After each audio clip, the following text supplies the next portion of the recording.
Say hello to the absolute powerhouse that is Dorinthea Ironsong.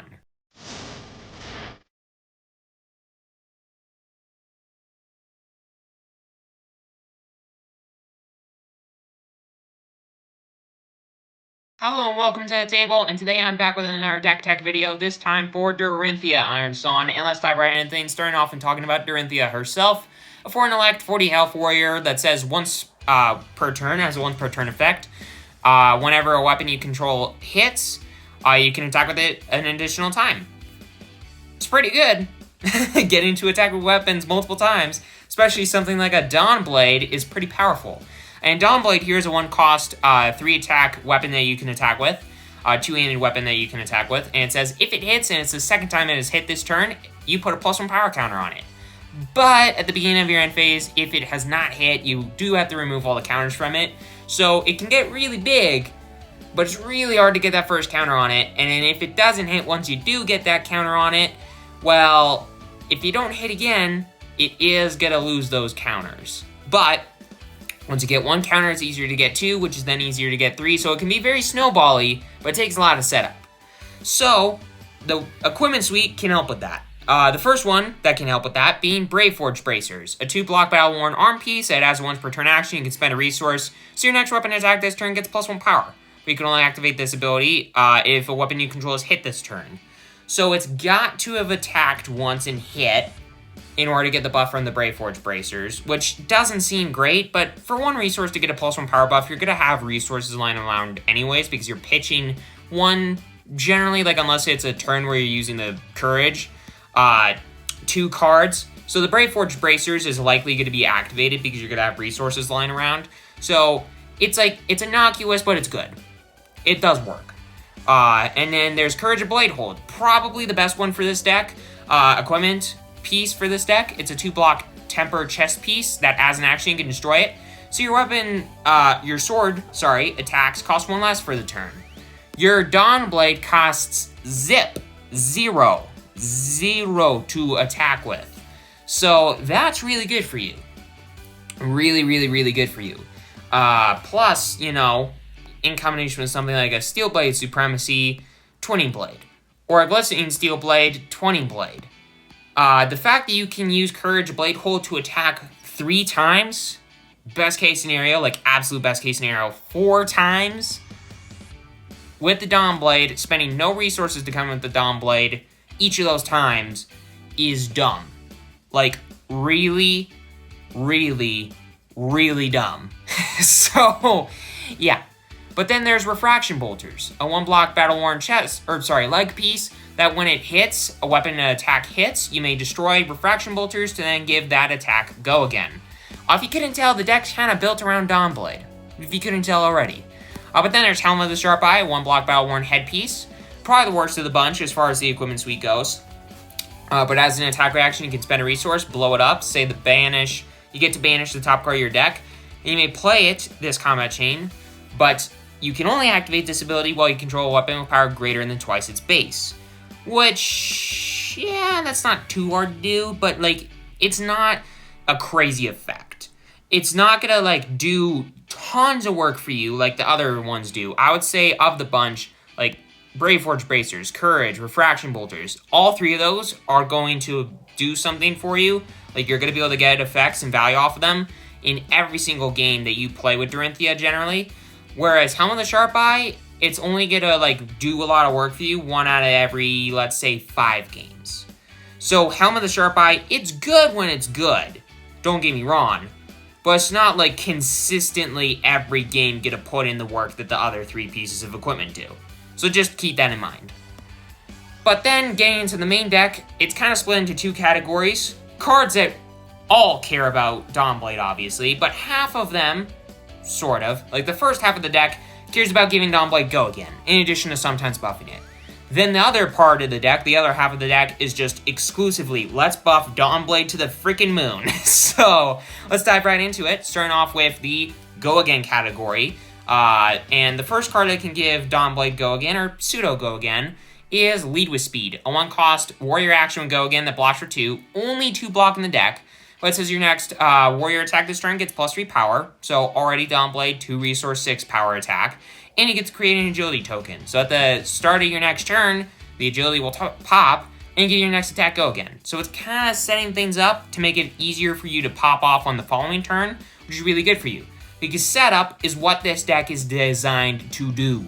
And lead with speed, really good card to do that. Because if you don't draw a way to get go again, especially if you've already popped the refraction bolters, this card can be insane for you. Insane for you. So there's that. But then there is Spoils of War. This card is awesome and a really good budget card. Like, for $3 a piece, this card is a must-have in Dorinthea. It's a 1-cost warrior action go again, blocks for 3, says your next weapon attack this turn gets +2 power and go again, and whenever a weapon you control hits this turn, you create 2 copper tokens. Really good for you, and in this deck, notably, there are a lot of cards that are basically just used to pitch. There are 21 blues and 13 yellows. That is a lot of pitch value. So getting those coppers can actually be pretty useful because you can kind of have clunky hands with a lot of blues and yellows. You can use those coppers to kind of cycle through. If it was a silver, it'd be a lot better in my personal opinion, but the fact that it's copper still isn't terrible for you. So it can help you cycle in a sense, but the main thing that matters is that it gives a +2 power buff and go again for a single resource, in addition to sometimes very powerful on hit. Either way, Spoils of War is an, I don't know, underrated card. Like, it's not as much as it used to be, but it's good. It's a good card. It's a really, really good card. But then continuing down the line, I got Unsheathed. A really good card, basically an overpowered hit and run. It's a 0-cost warrior action with go again, blocks for 3. Says your next sword attack this turn gets +3 power, and when it attacks, if it has power greater than twice its base, it gets go again. So it doesn't technically give it go again. You just have to buff it big enough to where then the Unsheathed will give it go again. But it's gotta get big enough. It's gotta get above 6 power, which is easy to do because, I mean, this gives it a +3 buff. Dawnblade already has 3. There are plenty of ways to buff it. That's not a reaction speed. I mean, you've already seen some. Lead with speed, Spoils of War. Both of those do it. So Unsheathed, it's not like it's going to be hard for you to get it above that over twice its base mark. But still, it's just just keep that in mind, basically is what I'm trying to say, because that can bite you in the butt. But Unsheathed is still an all-around really, really good card because, I mean, it's a 0 cost in this deck, which a lot of the deck actually does cost 1 resource, more of the deck than you would think. So the fact that this costs nothing to play and can give a buff and potentially go again is a lot better than you would think. But then there's Warrior's Valor. Oh, another 1 cost, 3 block, warrior action will go again. And it says your next weapon attack this turn gets +3 power and an on hit of giving itself go again. So that's really good for you. The Dawnblade wants to hit anyway, so giving itself go again and, you know, that, on hit of getting to attack an additional time. I don't know. It's just Warrior's Valor is a really good card in this deck. I run the full rainbow of it because it's absolutely insane. But speaking of which, I got the yellow of Warrior's Valor, which is the same thing as the red, except it gets a +2 power buff and it pitches for 2 instead of 1. But then there is Glistening Steelblade, the absolute best way to give Dawnblade go again in this deck, and probably one of the best cards in the entire deck. It's a yellow, blocks for 3, Dorinthea specialization, and costs 1, warrior action go again. It says your next Dawnblade attack this turn gets go again, and then whenever a Dawnblade hits a hero this turn, whenever, not just the second time, you put a +1 power counter on it. So Dawnblade, if it hits the first time, gets 1 +1 power counter, goes up to minimum 4. Then if it hits again, it gets a +1 power counter from its own effect, then 1 from the Glistening Steelblade. Now it's up to 6. And if you magically have, I don't know, a Twinning Blade, or a way to search it out, then all of a sudden you're coming in again, and then, I don't know, maybe you get another +1 power counter on it. Granted, a lot of things have to line up in order for that to happen, but, you know, there are ways to give it dominate. The Dawnblade, I mean. So, you never know. But Glistening Steelblade all around is an absolutely insane card in this deck. This is one of the cards that you want to arsenal when you have it, if you don't already have a 5-card hand. And that just means a 4-card hand in an arsenal. If you don't have a 4-card hand in an arsenal, arsenal this.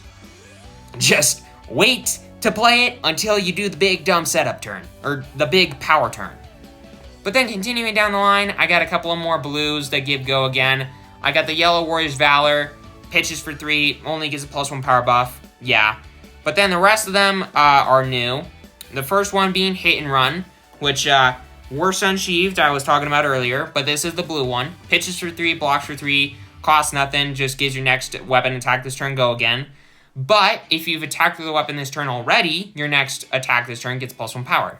So that's decent enough. But not as good as Glint the Quicksilver. A 0-cost warrior attack reaction, block for 3, pitches for 3, costs nothing, says target weapon attack gets Go Again, and it has Reprise, a keyword that says if the defending hero is defended with a card from their hand this chain link, you get to draw a card. A whole card. So it gives out Go Again, and usually replaces itself. This is a really good effect. Like a really, really good effect. So yeah, that's pretty good. Then there's Precision Press. 1 cost blue, 3 block, warrior action will Go Again. It says your next sword or dagger attack this turn gets Go Again and Piercing 1. It's just a niche 2 of. It's basically like, if you need it, you need it. Otherwise, it's just like a slightly worse hit and run. But lastly, there's Trottalon, which it's a 0-cost blue 3 block generic action will Go Again. So your next attack with 3 or less base power this turn gets Go Again, such as a target Dawnblade. So that's cool. It's basically just another hit and run, but it's like slightly worse technically. I like Trottalon more because it's like a newer card and I've been playing with hit and run forever and I'm tired of it, and I like Trottalon because I like the art about 50 times more than hit and run because I've been playing with it for a long while now. But yeah, Trottalon. It's cool. It's a cool little dwarf riding a goat. So, shut up. Don't yell at me. I like it. I like the art. But then the rest of the deck is just all the ways to buff Dawnblade to the moon. So let's get into all the ways to buff Dawnblade to the moon. The first one being Iron Sun Response. And a lot of these are attack reactions, just so you know. But Iron Sun Response. A 0-cost warrior attack reaction, blocks for 3. And it has Reprise, so if the defending hero is defended with a card from their hand as chain link, your weapon attack gets +3 power. So a 0 for 3 attack reaction. That is powerful. Granted, the opponent has to block with something from their hand, but still. The opponent does not want your Dawnblade to hit, so they gotta block with cards from their hand. If they do, Iron Sun Response just says, okay, I'm gonna make Dawnblade bigger. So, either way, Iron Sun Response is generally gonna be a very, very good card for you. Or it just blocks for 3. Worst case scenario. So it's just like, no matter what, it's going to do work for you. But then there's Out for Blood, which is slightly worse in Iron Sun Response, in my opinion. But it's a 1-cost warrior attack reaction, blocks for 3. It says target weapon attack gets +3 power. It also has Reprise to give your weapon attack, your next weapon attack, +1 power. Your next attack this turn, +1 power. So it gives kind of a +4 power buff. It gives 3 to the current one, 1 to the next, which is powerful, don't get me wrong. It's just it costs 1 resource, and I am just the kind of guy that wants to be as resource efficient as possible. And in a deck that already wants to swing with a 1-cost weapon twice, having a ton of 1-cost cards in the deck, Out for Blood I just think makes it slightly worse and a little bit harder to swing with the Dawnblade twice than playing something like an Iron Sun Response. So yell at me if you want. But then there's Puncture, a card that is incredibly powerful. It's a 1-cost warrior attack reaction, blocks 3. It says target sword or dagger attack gets +3 power and Piercing 1. This is kind of a newer card that I've added to the deck. Really rather newer card that I've added to the deck. But it's if the thing is being defended by an equipment, it gets a +1 power buff. So basically it's like a 1 for 4 buff. But to be fair, like the reason that it's in the deck is basically to say decks that care about blocking their equipment and just throwing the fridge at Dawnblade. Screw you. That's what this card basically is in the deck for. It's not the best card in the deck, but when it works, it works. So there's that. But then there's Steel Blade Supremacy, 1-cost warrior action would Go Again, blocks for 3, Dorinthea Specialization, gorgeous card. But it says, until the end of turn, target weapon attack gets +2 power, and a non-hit, a very powerful one, of drawing a card. This card is probably the best card in your entire deck. This card is insane. It can draw you cards. This is the card that you basically set up for. But it just does a ton of work, because drawing cards in Flesh and Blood is really powerful, especially in a deck that wants to just go as big as possible and just set up this massive unstoppable engine. And Steelblade Supremacy is the fire for that engine, the fuel for the engine. This analogy sucks. Anyways, Steelblade Supremacy is a really good card, is basically what I'm trying to say. Especially in combination with Ironsong Determination. I'm skipping a little bit. I will go back to Stroke of Foresight, but Ironsong Determination. It's a 0-cost yellow 3-block warrior action will go again that says target weapon attack this turn gets +1 power and dominate. Not for the attack, but for the turn.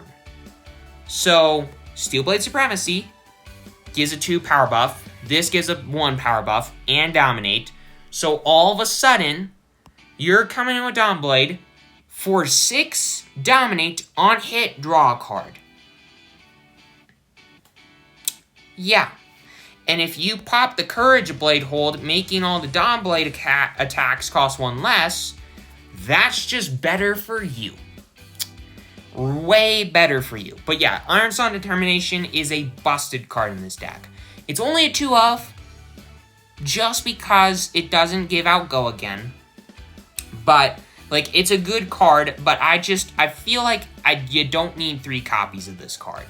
I've had 3 copies of the card in the deck for a while, and it just, I don't know, I just seem to draw it in multiples more often than I would like, or I would draw it too close to each other. I feel like 2, considering you only want to play it once or twice in a game, I feel like only having 2 kind of makes it work as best as you want it to. Like, the ratios for it, I've worked out, I think, are best when it's at a 2-of and not a 3-of. Because it only works really well in combination with something like a Steelblade Supremacy or a Glistening Steelblade. Nothing else in the deck, really. It's really good still, but it's not good enough to have it as a 3-of. But then there's Stroke of Foresight. Another 2-of. It's a 1-cost warrior attack reaction. It blocks for 3. Says target weapon attack this turn gets +3 power, and it has Reprise. And then you draw a card. And then get to put the top card of your deck on, you get to put a card from your hand on the top or bottom of your deck. So basically, it gives a +3 power buff and a little bit of card selection. That can be really good for you, which is why it's at a 2-of, but it's still a 1-cost 3-attack buff, which, in my opinion, like I've already said with the Out for Blood, is not great. And this card cannot basically be a 1-cost 4-value attack reaction, unlike the Puncture and the Out for Blood. So, Stroke of Foresight, it's good, but not a 3-of good. But then, continuing down the line, I got Steelblade Supremacy. This card is awesome. Really, really awesome. Especially at finding, another really powerful card in the deck. But seeing Steelblade is a yellow 1-cost 3-block warrior attack reaction, Dorinthea specialization, that says target weapon attack gets +1 power. For 1 resource, a +1 power buff at attack reaction speed. With this card, it's fine because it's an equipment. But for this, wasting a whole card from your hand for a +1 power buff sucks. But it does have a prize of getting to search a card from your deck that's an attack reaction. And then you get to banish it, face up. Then you get to shuffle your deck, and you may play that card this chain link. So you can search your deck for any attack reaction you want with the Singing Steelblade, and then just play it. It's a tutor for 1 resource for anything you want. That's insane. So Singing Steelblade can be a 1-cost 3 buff in the Ironsong response, a 2-cost 5 buff, in a sense, with the Out for Blood. So, or with the Puncture. So that's cool. Or you could search out, I don't know, a Twinning Blade. Another insane attack reaction in this deck that is a yellow 3-block, costs nothing, says you may attack within an additional time with target sword this turn. So that's really good. It's basically another Dorinthea activation, which is insane. really good. It's a 2-up for the exact same reason an Ironsong Determination is. It's like, you only really want to play it in combination with a Glistening Steel Blade or a Steel Blade Supremacy on a big power turn. Plus, you can search out the Staining Steel Blade itself, so I feel like it only needs to be a 2-of, but still, the fact that you can attack with a Dawnblade with this card 3 times in a turn, or if you draw them both 4 times in a turn, is dumb to me. Like, really, really, really dumb to me. So yeah, good times. But then getting to the blue buffs, first one I got is Emboldened Blade. A really niche, but when it works, really good warrior action. 3 pitch, 3 block, 0 cost would go again. That says, turn a face-down card in any arsenal face up. Simple. If it's a D-react, a defense reaction, which, against this deck, your opponent's probably going to have some in there, you destroy it, and your next weapon attack this turn gets +1 power. So if the opponent had, like, a really big power turn, and they just, for some reason, have resources left over, or something like that, arsenals a card, and just says, pass, you likely are going to think that there's a D-react in the arsenal. Or if they've been saving a card in their arsenal for a hot minute, waiting for you to have a power turn, almost. You're like, huh, what's going on there? And you draw this card. You are going to feel so good, when you turn that face up and it's a defense reaction and it just vanishes. And as a consolation prize, your weapon attack gets a +1 power buff. So it's just like, hey, it's good. It's a niche 1-off, but when it's good, it's really freaking good. So there you go. But then there is Fatal Engagement. Another 3 pitch, 3 block, 2 cost warrior attack reaction that says you can only play it if an attack action card is defending this chain link. But then it gives a +3 power buff. So it's a big old buff for 2 resources. It's good, but it's also very niche, so that's why it's only a 1-off. Then there is Nip at the Heels, which is another 2-of in the deck. It's just a 0 cost generic attack reaction that says target attack with 3 or less base power gets +1 power. Like a Dawnblade. So it's just like a lunging press, but this one actually blocks for 3. So it's just like, it's really good for you. Plus it has art from like the Tropeldani tribe thing, because I'm theorizing that the next set's going to be like an undersea merfolk landom or something like that. But yeah, anyways, Nip at the Heels is a really, really good card. As a 2-of in the deck. Because if you need a buff, you need a buff bad, and this is an attack reaction too, so good. But then lastly, there is Provoke. This card doesn't technically give a buff, but there was no other place to really put it, so I'm just going to talk about it as the last card for the deck. This is the most recent addition to the deck. I don't know why I didn't have it in the deck for the longest time. Probably because I was lazy and I didn't find it when I was making the last version. But it's another warrior attack reaction, cost 1 this time. Like most of them, honestly, in the deck. But it says if you're attacking with a weapon this chain link, which you're always going to be, the defending hero reveals a card from their hand, and if it's an action card, which is generally going to be what it is, you add it to the chain link as a defending card. Otherwise, they discard it. So if you're playing against a wizard, for example, you just get rid of one of their big old combo cards, likely. Or you're playing against literally any deck in existence, pretty much.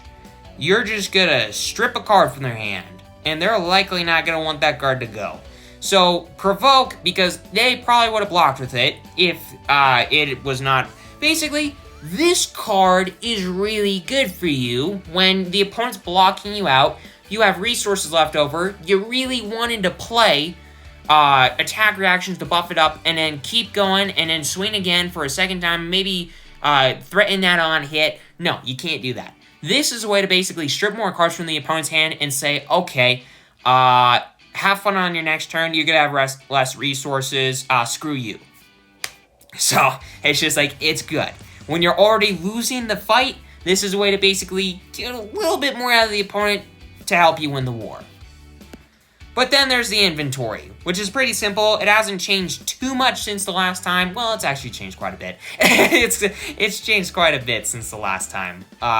Sink Below, still in the deck. It's a 4-block D-react. What else do you want? This card's insane. There's Take It on the Chin. This card's also nuts. It's just a good way to prevent 2 damage, and if you do, you get to create an agility token. It's a way to prevent some damage and get some potential setup for the following turn. It's really good for you. For some other defense, because New's still a deck that exists, Snag. Also, Assassins exist. But yeah, Snag is a really good card against Assassin decks that Dorinthea, like, some of Dorinthea's worst matchups are Assassins, and this card is great against them. Plus, it's a blue. But yeah, this card costs nothing. It's a generic instant that says attack action cards can't be buffed from their own effects or the effects of attack reaction cards this turn. It's really good for you and really bad for the opponent, more than likely, because if you put it in the deck against an assassin, obviously it's going to be good against them. I don't know why you'd put it in the deck against another matchup, unless they also care a lot about attack reaction buffs on their attack actions, but yeah, whatever. Anyways, Snag's a good card. But then for a little bit more aggression if you need it, Dauntless. This card, basically, if the opponent has a ton of defense reactions, this card's insane in that deck. In Dawnblade, in Dory, I mean. It's a 1 cost. Warrior action, gives a +3 power buff. 3 block, go again. Not great start, but says the next defense reaction card the defending hero plays this turn costs an additional resource to play. So basically, the most common defense reactions are something like Sink Below, because they cost 0 to play. Well, Dauntless here says, okay, you have to pay 1. So, big old middle finger to them. Dauntless is just like, when it's good, it's really freaking good. Otherwise, it's just like, gotta stay in the sideboard. Gotta stay on the sidelines. But then there's Route. This card is nuts. This card, it's a really niche one but it's a really good one too. You're gonna kind of put it in with Dauntless. When you're gonna put in Dauntless, you're gonna put in a Route. But Route is a 2-cost warrior attack reaction, block 3, pitches for 1, says target weapon attack gains +3 power. And as reprise of getting to bounce target non-equipment defending card back to the owner's hand. You're moving to attack reactions. The opponent has no defense reactions. Let's say they blocked with just enough to block out your thing. Maybe overblock. Well, now you can bounce the thing that's overblocking, you can still get a buff from the Route, and all of a sudden you got just enough, thanks to the Route, to get over and then hit the opponent and feel like a god. So yeah, really, really good for you. Route is a really, really good card. Really, really good card. But that is the deck. I do have 2 pieces of Arcane Barrier for the leg piece and the head piece, because those are the 2 worst pieces of the sideboard, or of the equipment suite, in my opinion. But that's the deck. But it's a pretty expensive deck. It's like $260. So if you want a more budget deck, I got an option for you. I got my Dorinthea Armory deck. This deck is pretty cheap. It's basically around $50. It's like 48 or something like that, but like 55 with shipping or something close to that. But yeah, basically, this deck doesn't cost nearly as much as the last one. It costs 1/5 of the price. So, it's a difference. But this version has a couple of differences. The biggest one being, the arm piece is gone, and a couple of the big power cards are gone. But a lot of it's still the same. Hit and Run is replacing Unsheathed. You continue down the line, a lot of the reds are still the same. Oh, there's a 3rd Stroke of Foresight. There's a 3rd Ironsong Determination and a 3rd Twinning Blade to replace a couple of the yellows, like the Glistening Steel Blade, or Glistening, something like that. Glistening Steel Blade, because that card's pretty pricey. It's like $30-something. Well, it's like $23. Whereas Steel Blade Supremacy is still in the deck as the big combo card because, it's like 50 cents, and it's an insane card. But then there's a couple of more copies of cards, like in Fatal Engagement, Nip at the Heels, Precision Press, that kind of stuff. Just a couple of more blues to replace something like Provoke, and Engagement, whatever the card is. Provoke Engagement, or something like that.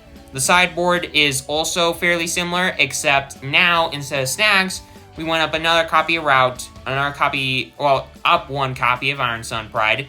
The reason it's not in the big, expensive list anymore is because this card, I've just had it, and I've just never gotten the value out of it that I've wanted. And there are a ton of 1 costs in the deck already, and I would just rather have another copy of a Dauntless or another copy of a Route over something like an Ironsong Pride, because it's good, but it's not worth the resource. But then I also got another Arcane Barrier piece, this time being the Null Rune Gloves, because we replaced the arm piece. Now the only real good piece of equipment that you want to keep against Arcane matchups, dealing matchups, is the Courage Blade Hold. But this budget list is really inexpensive. It costs way less, and it's got a lot of the same stuff. There are differences. There are plenty of major differences. But it does, like, there's more to this list than you would think. It does a lot.